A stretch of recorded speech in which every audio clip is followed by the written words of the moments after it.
আমরা দেখলাম যে মানুষের মধ্যে ঈশ্বর আছেন।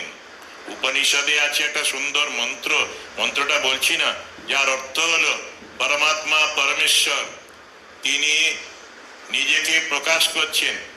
তিনি হিরণ্যগর্ভ রূপে প্রকাশ করলেন সমষ্টি মন হিসাবে, তারপরে বিরাট রূপে প্রকটিত হলেন, ওই স্থূল শরীর সমষ্টি শরীর হলেন, তারপরে মানব মনুষ্যাদি শিশু রূপে জন্মগ্রহণ করলেন। যত শিশু সব আসলে ওই ভগবানেরই মূর্তি, ঈশ্বরের মূর্তি। তোমার আমার, তোমাদের আমাদের আপনাদের সবার মধ্যে রয়েছেন সেই ঈশ্বর ভগবান। যত্র জীব তত্র শিব। এটা শুধু বাইরের লোকেদের জন্য নয়, জেলের বাইরের লোকের, জেলের ভেতরের লোকের মধ্যেও এই শিব ঠাকুর ভগবান ভগবতী তিনি তারা বাস করেন। এবং আমরা ভুলে যাই বলেই আমরা ভুল করি, নিজেকে ভুলে যাই। আমি কে, আমি কদিন আগে একটা 5 বছরের বাচ্চা একটা লেখা পড়লাম, হাতের লেখা, ওর মায়ের কাছে। ছেলেটা হঠাৎ মারা যায় হার্ট ফেল করে। লিখছে 5 বছরের ছেলে, বুকে হাত দিয়ে ফিল করো, who am I, why am I, when am I, how am I, এরকম করে 5-6খানা প্রশ্ন করছে এবং এই প্রশ্নগুলো নিজেকে করো। তা আমি দেখলাম এই জেলের মানুষগুলো প্রত্যেকের ভেতরে ওই দেবত্ব রয়েছে। Each soul is potentially divine. The goal is to manifest the divinity within. প্রত্যেকের ভেতরে ডিভাইন প্রেজেন্স আছে, ঈশ্বর আছেন। তোমার আমার কারো মধ্যে বাকি নেই, সর্বত্র আছেন। তোমরা একটা কাহিনী পড়েছো কিনা জানি না, ঠাকুরের বলা গল্প, ইন্টারেস্টিং, তোমাদের বলি। আমরা পরশুদিন নাইট ক্লাসে পড়ছিলাম, রাজা মহারাজের গুরু ভাব নিয়ে বলতে গিয়ে প্রভানন্দজি লিখছেন যে একটা জঙ্গলের মধ্যে দাবানল হয়েছে, আগুন লেগেছে। একটা গাছের ডালে কয়েক হাজার পিঁপড়ে রয়েছিল।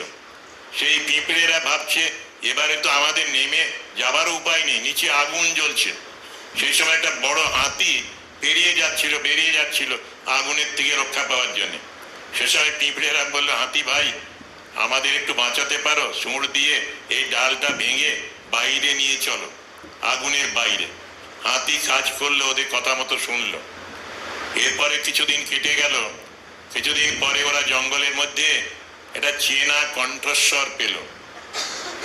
তারপরে খোঁজ নিয়ে দেখলো, ভেতরে গিয়ে ওই যে পুরনো হাতিটা যে ওদের বাঁচিয়েছিল আগুন থেকে, সে কান্নাকাটি করছে, এত কাঁদছে বোঝা যাচ্ছে না। তারপরে ওরা সুরের ভেতর দিয়ে মাথার ভেতরে চলে গেল, গিয়ে দেখলো একটা পোকা হাতিটার মাথায় কামড় দিচ্ছে, আর হাতিটা অসহ্য যন্ত্রণা ভোগ করছে। এটা ঠাকুর বলেছিলেন, রাজা মহারাজ বলছেন, ঠাকুরের কথা। এই গল্পটি বলি তোমাদের, যে কাউকে ছোট মনে করতে নেই। ওই যে পিঁপড়েরাও ছোট নয়, পিঁপড়েরাও বিরাট হাতিটার প্রাণ বাঁচিয়েছিল।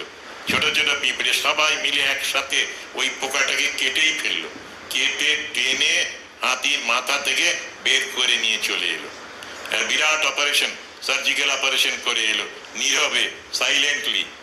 তো এইরকমই আমার জেলের ভাই বোনেরা যারা আছে, দেখলাম যে এদের মধ্যে দেবত্ব রয়েছে। এদের একটু যদি সহানুভূতি দেখানো যায়, একটু কাজ করা যায়, তাহলে এরা সমাজে মূল স্রোতে ফিরে আসতে পারে। ইদানিং আমি বেশি যেতে পারি না, কিন্তু এখন আমরা একটা বড় কাজ করার চেষ্টা করছি। যারা জেল থেকে বেরিয়ে আসছেন, যাদের হাতে কোনো হাতিয়ার নেই, টাকা পয়সা নেই, আত্মীয় স্বজন নেই সাহায্য করার, তাদের পুনর্বাসন দেবার জন্যে, তাদের কাউকে সেলাই মেশিন, কাউকে ছোট ব্যবসা করার জন্য মূলধন কিছু আন্ডার সুপারভিশন আমরা এগুলো করছি। এবং যাতে করে ওরা বাইরে বেরিয়ে ভিক্ষে না করতে হয়, কিংবা অন্যের অভাবে, বস্ত্রের অভাবে যেন মারা না যায়, সেই জন্য ওদের একবারে আমরা লিটারালি খুব ভালো করে আমরা ওদের হেল্প করার চেষ্টা করছি।